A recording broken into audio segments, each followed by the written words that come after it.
Hər vaxtınız xeyir olsun əziz dostlar. Sabah 8 noyabr Azərbaycan tarixinə qızıl hərflərlə yazılacaq möhtəşəm qələbə günüdür. Xalqımız səbirsizliklə qələbənin 5-ci il dönümünü qeyd etmək üçün sabahki günü gözləyir. Mən də bir Azərbaycanlı kimi qürbət eldə Azərbaycan ordusunun şəxsi heyətini səmimi qəlbdən təbrik edirəm.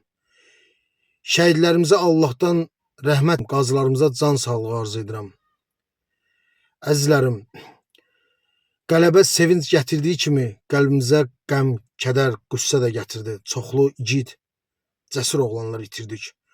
Amma bu günləri əminliklə deyə bilərəm ki, bu gün ürəyim acıca da olsa təskinlik tapıb. Bu gün ürəyim 9 ildən sonra sakitçilik tapıb. Talış dağlarının dağ vüqarlı, dağ qeyrətli, şir pəncəsi ilə ermənilərini canına vəlvələ salan Teymurov Pəncəliyə bu günləri nəhayət ki, milli qəhrəman adı verdilər.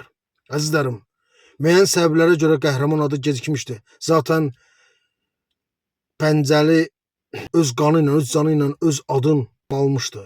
Ya qohumçılığa görə, ya yerlibazlığa görə Pəncəli kimi oğlanın sücayəti kölgə altında qalmışdı. Şükür Allaha ki, gec də olsa dövlətimiz, xalqımız ona layiq olan adı ona verdi.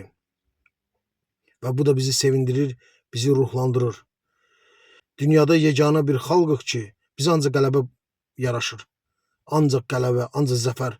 Qoy bir də müharibələr olmasın. Qoy nəinki bizim ölkənin, dünyanın üzərindən qara buludlar çəkilsin, sülh və əmin-amanlıq bərqərar olsun yer üzündə. Müharibə çox dəhşətli, çox amansızdır. Qoy insanlar mehriban, şad, xürrəm yaşasınlar. Bir daha sizi təbrik edirəm əzizlərim.